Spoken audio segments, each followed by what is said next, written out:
Bienvenidas, bienvenidos a un episodio más de En Colectivo, este espacio de encuentro, de diálogo, de conocimiento, experiencia y mucho aprendizaje, donde segura estoy que ustedes se quedarán con un gran sabor de boca, porque aquí es donde escuchamos la voz de la ciudadanía, la voz de quienes además nos representan en diversas trincheras del poder, la voz de tomadores de decisiones también, y sobre todo la voz de la sensibilidad y de las buenas acciones. Por eso estamos aquí, para que las conozcan de primera mano, para que escuchen además cuál ha sido parte del activismo que han realizado a lo largo de su vida, y es así como también conocemos las aportaciones que estas personas que están aquí accediendo a platicar con nosotros pues han hecho el bien por la sociedad, porque estamos aquí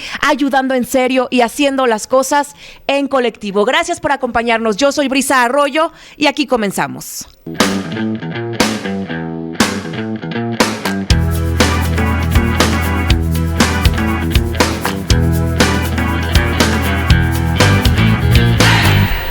Miren, hoy me da mucho gusto platicar con una mujer a la que admiro, a la que he seguido muy de cerca su trayectoria, su activismo, pero también es feminista, pero es una mujer de lucha y hoy nos representa en el Poder Judicial como magistrada en materia civil y en una zona complicada como lo es la Tierra Caliente. Pero me gustaría hablarles un poco de Elvia Higuera.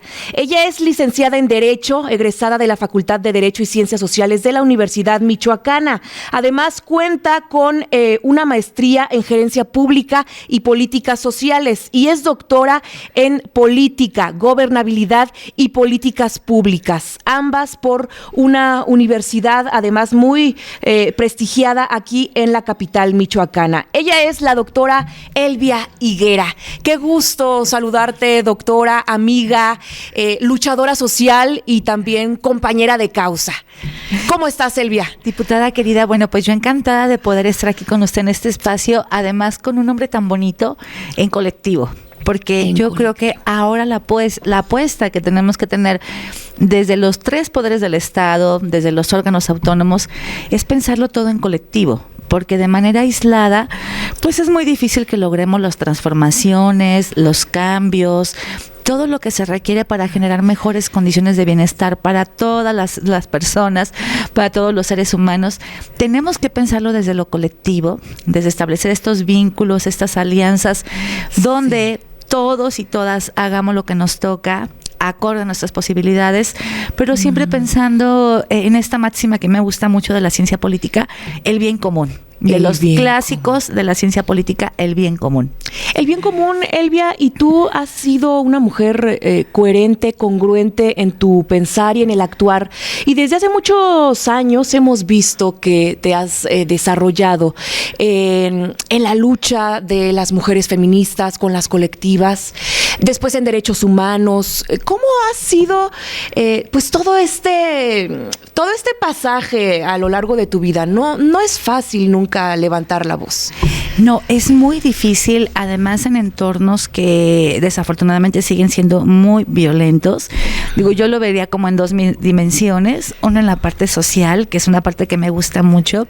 El tema del activismo me parece que no podríamos comprender todos los avances que hemos logrado a nivel institucional, a nivel reformas a los marcos normativos, a nivel del diseño de la política pública, sin la presencia del movimiento social, que me parece que las luchas sociales siguen siendo, digamos, como esta fuerza que ha transformado la dinámica del Estado, las estructuras del Estado, donde la agenda de grupos que históricamente habían estado en una condición de invisibilización. Yo de pronto me imagínese usted, diputada, cómo es que se conformó este modelo de Estado, sin la mirada, sin las necesidades, sin el sentir de más del 50% de la población que somos las mujeres.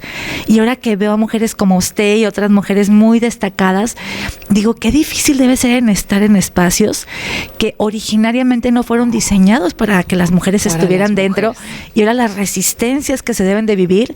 Digo, toda nuestra admiración, nuestro respeto, pero sobre todo, pues esta solidaridad de saber que no estamos solas.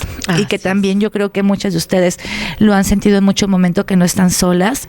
Entonces creo que la lucha social es fundamental.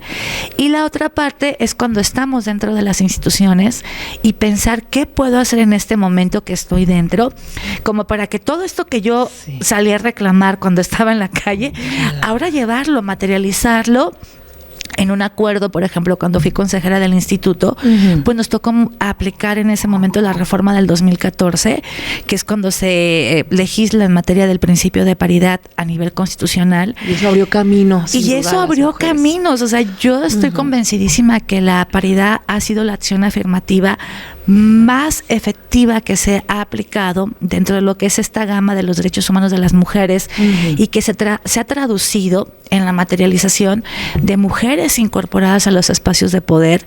Pero la paridad por sí misma no alcanzaba, había que perfeccionarla con otras herramientas, con otros mecanismos, porque pues al interior de los partidos políticos se generaron muchas resistencias cuando se legisló. Yo me acuerdo que estaban muy enojados, porque lo tomaron como una imposición, como una violación a su vida interna en la dinámica partidista. Y dicen, no, pero es abrir las posibilidades para que las mujeres que han salido en otros momentos a pedir el voto por los compañeros, ahora ellas puedan salir a pedir el voto por ellas mismas. Y qué bueno que los compañeros ahora también se sumen a este esfuerzo que ellas han hecho durante décadas en la historia de este país.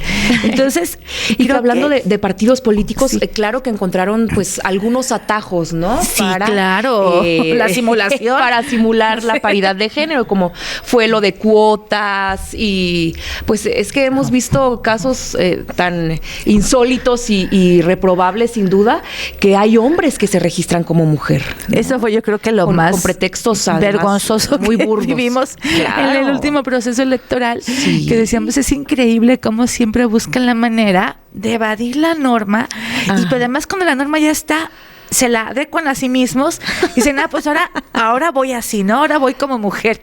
Entonces, sí, es como este proceso, decía yo, en dos sentidos. Primero, la lucha social, que esa me parece que hay que mantenerla viva, porque es lo que nos ha permitido transformar, no solamente en México, sino a nivel Latinoamérica, a nivel región. Todos los cambios profundos han sido derivados de la lucha social.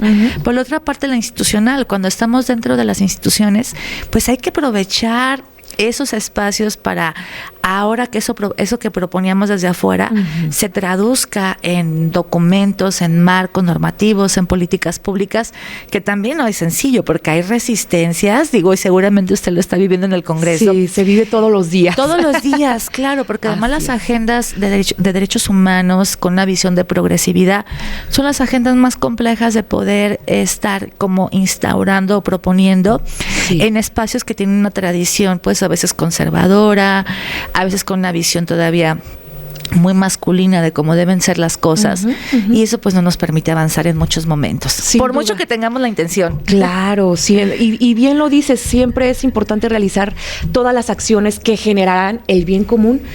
Lo tenemos que hacer en conjunto, en colectivo, ¿no? Por eso está tan bonita esa definición. Sí, es una palabra muy bonita. ¿Cómo no? Elvia Higuera, del activismo, la defensa de los derechos humanos al Poder Judicial, doctora. Hoy estás como magistrada en el Poder Judicial, y llama mucho la atención que tu postura y además tus pronunciamientos públicos y la manera de ejercer justicia también es a través de una justicia más humana, cercana y prioritaria.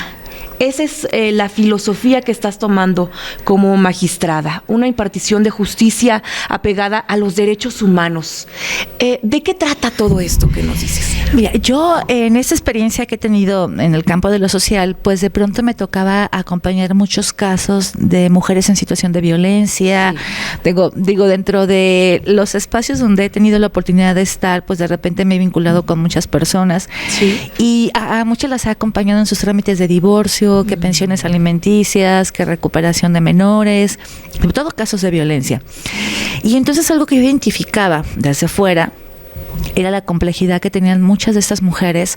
Primero, por el tema de sus procedimientos. Segundo, para que una jueza o un juez, un magistrado o magistrada las escuchara. Porque yo siempre he pensado que hay una diferencia enorme entre ver un expediente que te puede estar contando una narrativa, pero ya cuando tú lo escuchas de viva voz, inclusive esta parte hasta del lenguaje verbal que nos ayuda mucho a identificar cuando una persona puede ser que esté mintiendo, puede ser que nos esté contando una historia diferente. Sí. Y entonces yo decía, ¿por qué las juezas y los jueces no escuchan a las personas? Porque a mí me pasó cuando era fiscal. Yo estuve como fiscal de violencia familiar muchos años, antes Procuraduría, ahora Fiscalía. Sí. Y de pronto, bueno, pues revisaba en ese momento una carpeta de investigación, averiguación previa en ese entonces, y bueno, pues escuchaba la historia, ¿no? Y veía.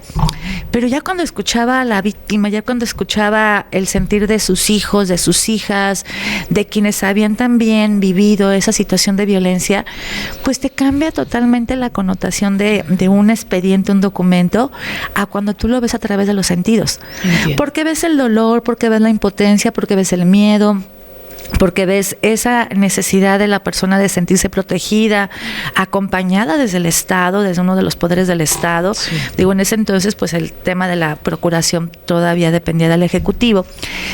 Y entonces, ahora que se da la oportunidad de poder contender por un espacio en el Poder Judicial, digo que yo en otro momento ni siquiera lo hubiera pensado como una posibilidad, porque era muy difícil poder ingresar al Poder Judicial.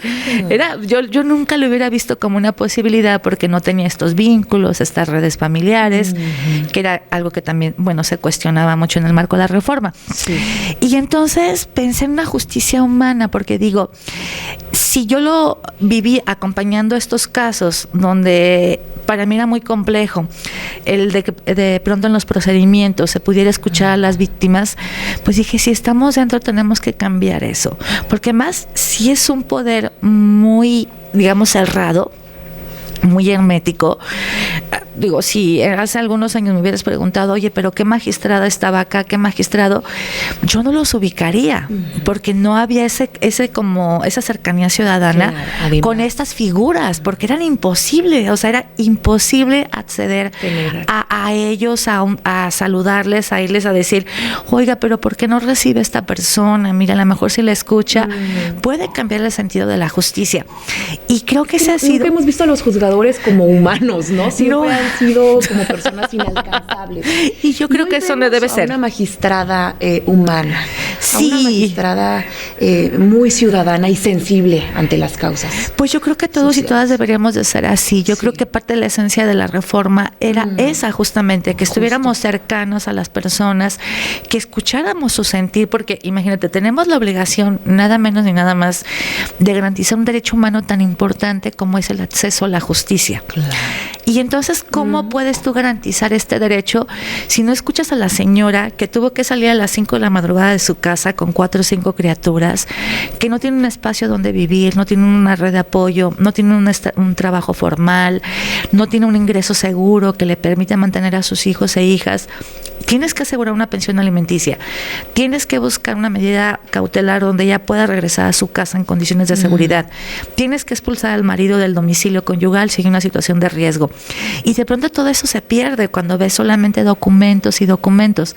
Entonces yo creo que la apuesta tendría que ir hacia allá, una justicia cercana, humana, que además la Suprema Corte pues ya ha generado, digamos, criterios muy interesantes en el ámbito de juzgar con perspectiva de género, que es una Eso obligación. Es fundamental. Yo creo que en todos los ámbitos deberíamos actuar con perspectiva de género, ¿no? En el legislativo igual es uno de los, pues de las apuestas que yo pongo siempre al frente de cualquier iniciativa, de cualquier proyecto, hacerlo con perspectiva de género.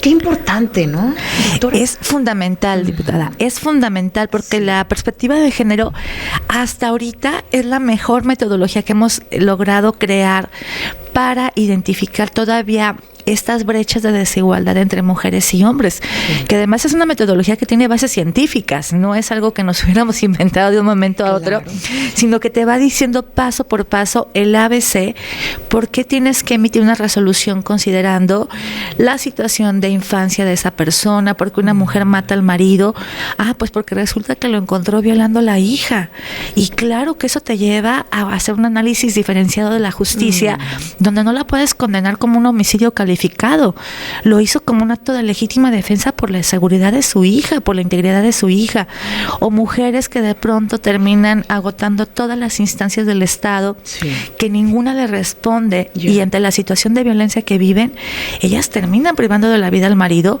porque hay una historia de violencia que tenemos que ver con esta perspectiva para poder comprender qué fue lo que motivó a una mujer llegar a ese grado. Lo que orilla muchas veces a algunas mujeres, ¿no?, a tomar una u otra acción o definición. Así es, y en el ámbito de la justicia es muy fuerte.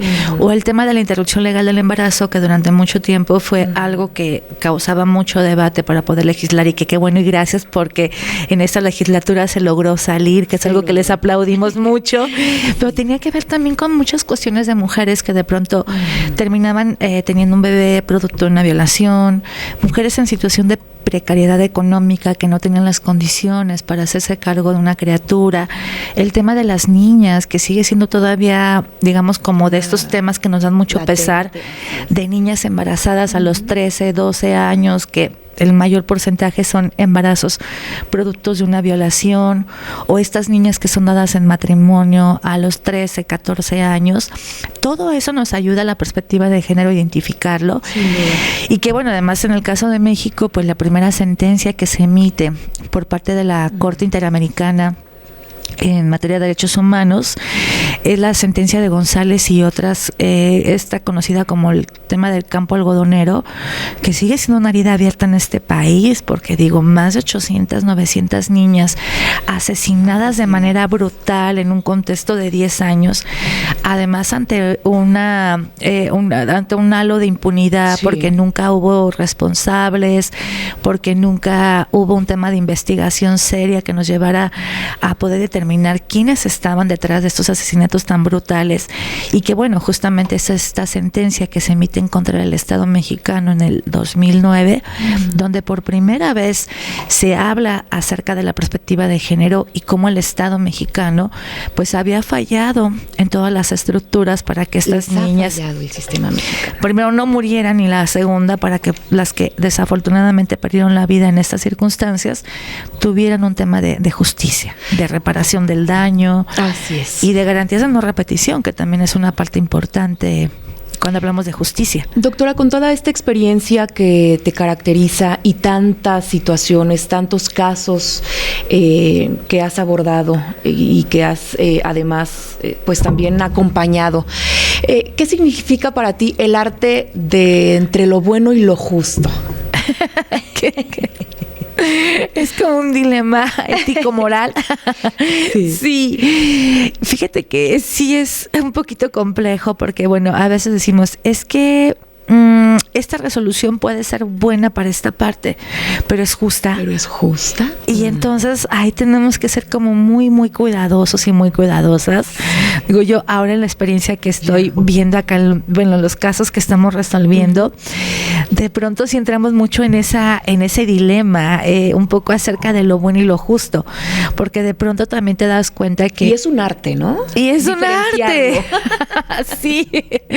Pues además tienes que tener como una perspectiva muy aguda, porque bueno, ahora hablamos de justicia con perspectiva de infancias, que es también todo un tema bien interesante, porque ahora situamos al niño o a la niña bajo esta lógica de qué es lo mejor para él, que abona su estado de bienestar. Y lo vemos mucho en el tema de las pensiones alimenticias, que de pronto decimos, híjoles, que bueno, es buena una pensión que integre estos elementos, pero obviamente para el deudor no es justo, porque él dice, pero es que ya ustedes están sobreexcedidas Digo que buscamos siempre parámetros de equilibrio, porque también de eso se trata, no imponer penas que sean difíciles de cumplir o imposibles, sino que todo vaya acorde a las condiciones tanto de quien debe pagar como quien debe de recibir una pensión alimenticia. Pero ahí entra mucho este dilema, o en el tema, por ejemplo, de las separaciones, de las convivencias con los menores. Híjole. Ahí, ¿qué cosa? Sí, yo aquí hago un llamado. Hago un llamado a los papás que si están en un proceso de separación, papá, mamá, que se pongan de acuerdo como personas adultas, porque es bien injusto que metan a los niños y a las niñas en estas dinámicas. Esta luego triangulación de información que hacen, que si tu mamá es mala, que si tu papá me hizo, que si mira, tu mamá ahora ya se fue de fiesta, que mira, tu papá es un borracho. Sí, eso genera una afectación en la salud emocional de los niños que no nos imaginamos. Pues sobre todo es totalmente injusto, ahí sí dirá, y no es bueno, y es injusto que los metamos en una dinámica donde ellos son los menos responsables. Y yo creo que sería bien bonito que nos centráramos qué abona mejor a la salud de ese niño, esa niña, que ya en sí la separación es algo difícil que lo asimilen.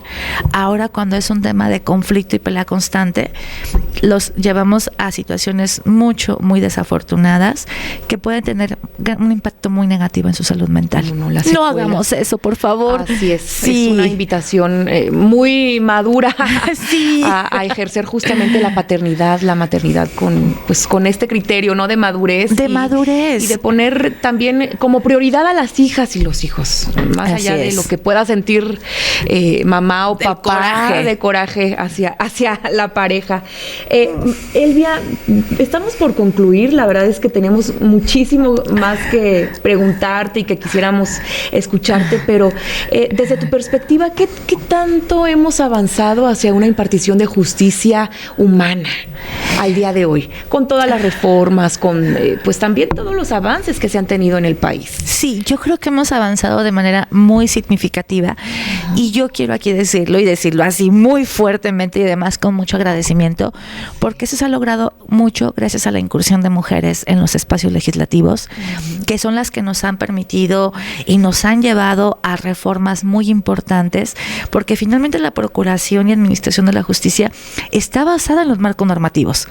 Quien es un juzgador, una juzgadora, quienes estamos en estos espacios, no podemos hacer más allá de lo que la ley nos permite, pero cuando tenemos un marco normativo garante, proteccionista, un marco normativo basado en los derechos humanos, en los principios de progresividad, en la perspectiva de género, de infancias, de adolescencias, de adultos mayores, eso nos ayuda mucho.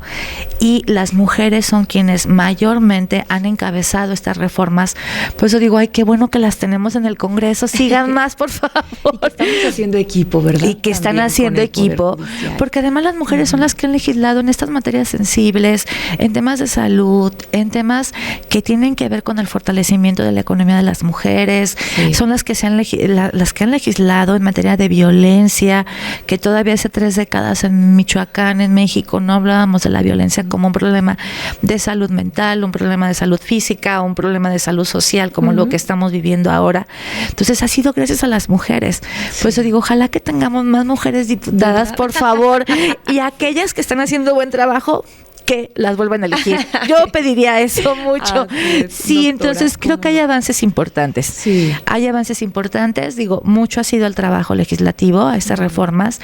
Otras pues han sido las sentencias que nos han degenerado en contra del Estado mexicano por parte de la Corte Interamericana, la Suprema Corte, que ha también generado criterios muy vanguardistas, muy innovadores, que nos obligan a todos y a todas quienes estamos en el ámbito del Poder Judicial, tanto a nivel federal como a nivel local. Entonces eso también nos ha permitido avances importantes y yo espero que sigamos transitando hacia una justicia mucho más humana, mucho más empática, donde no solamente sea la interpretación de lo que dice la norma, sino que también evaluemos el contexto bajo el cual se comete un hecho, se cumple o no se cumple con una obligación, y eso nos permite también pues que nuestras resoluciones tengan un sentido más allá del castigo, que también sean preventivas, pedagógicas, que generen un aprendizaje social. Doctora, y con todo esto que nos dicen, además tú eres una creyente de la reinserción social y asimismo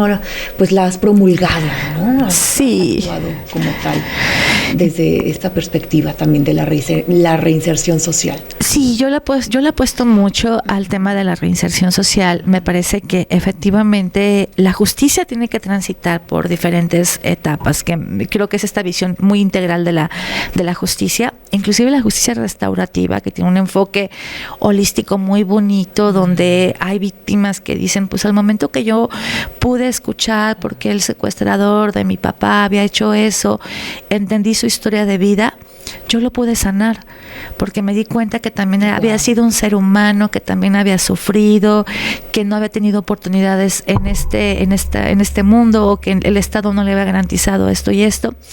Y a mí una frase que se me quedó muy grabada hace muchos años, que estuve en un congreso en un espacio de análisis sobre el tema de la seguridad ciudadana en Medellín, es que decía el presidente en ese entonces, como de Medellín, decía: es que no podemos criminalizar a las adolescencias.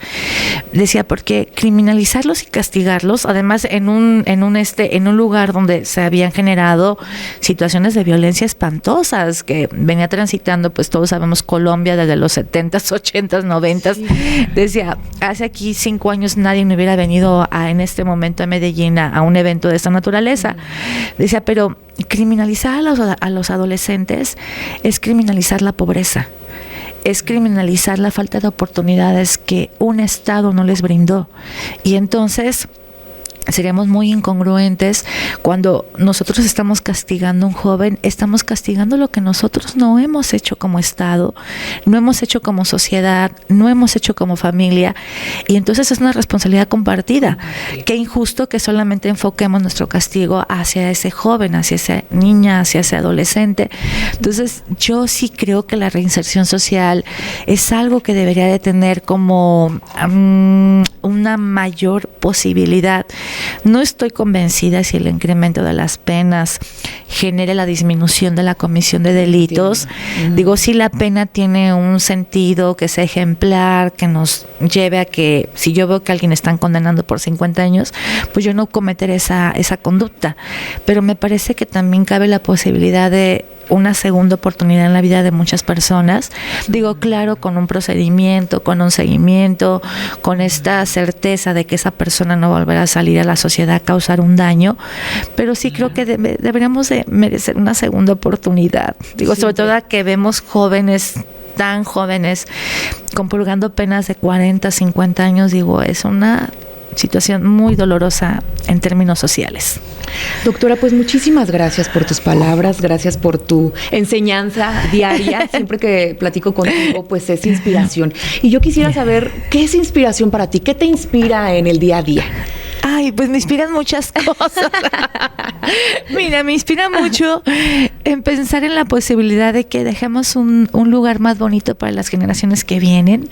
Digo, yo creo que quienes somos mamás y que lo hemos sido de manera muy afortunada porque lo elegimos, lo decidimos, pensamos en esa posibilidad, que nuestras hijas tengan otras posibilidades de vida, que no vivan circunstancias que, digo, afortunadamente nosotros ya vivimos, a diferencia de las abuelas, bisabuelas, que muchas tuvieron vidas muy dolorosas, donde tuvieron que soportar situaciones que en ese momento no se hablaban, no se decían, no había los espacios para poder denunciarlas. Creo que nosotros ya fuimos muy afortunadas en ese sentido, pero que queremos que ellas lo sean todavía más, que salgan a la calle sin el temor de que alguien les pueda faltar el respeto, de que alguien les pueda abusar en una fiesta, que salgan a la calle sin el temor de que puedan ser víctimas de un hecho violento por su condición de ser mujeres, que pisen un espacio académico sin tener que transitar por un tema de acoso por parte de un profesor, un espacio laboral donde la moneda de cambio no sea su cuerpo, su sexualidad,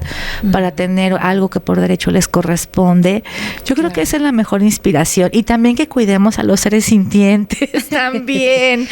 Yo creo que todo es una cadenita, todo es una cadenita. Ojalá que seamos una sociedad mucho más cuidadora, más solidaria, más empática, que no estemos en esta idea de hasta que no me pase para yo también salir y protestar. No, que desde ahora lo veamos como un ejercicio de solidaridad humana, donde si cuidamos la naturaleza, los seres sintientes, a las personas que tenemos cerca de nosotros y nosotras, yo creo que el mundo funcionaría de manera diferente. Ay, doctora. Y yo creo que eso se hace desde lo colectivo, ¿eh? Así es. Sí. Pues muchísimas gracias por tus palabras, gracias por participar en este espacio importantísimo donde pues platicamos justamente con las personas que creen que es posible siempre hacer lo imposible, ¿no? Saltar obstáculos, rebasar los límites, pero para el bien común. Y tú has sido un ejemplo de ello, doctora. Además que siempre has hecho que las cosas pues sean una realidad. Muchas gracias, diputada. Muchas gracias, doctora, por estar aquí. Espero que no sea la última vez que me invite. No, para Tenemos nada. muchos temas todavía para tocar. Muchísimos temas. Muchas gracias. Y aquí dejamos abierta este micrófono para pues las veces que sea necesario platicar contigo. Aquí te estaremos invitando y te estaremos escuchando con todo el gusto. Muchas gracias. Y bueno, un saludo a todo nuestro maravilloso auditorio. Gracias. Ella es la doctora Elvia Higuera, magistrada en materia civil en el estado de Michoacán. Y aquí llegamos al final de En Colectivo, pero pronto nos escuchamos en un siguiente episodio. Por favor, súmense a las redes sociales de Brisa Arroyo, a la Asociación Ayudando en Serio, y juntos sigamos construyendo esta gran red de apoyo. Y sí, para generar el bien común. Hasta la próxima.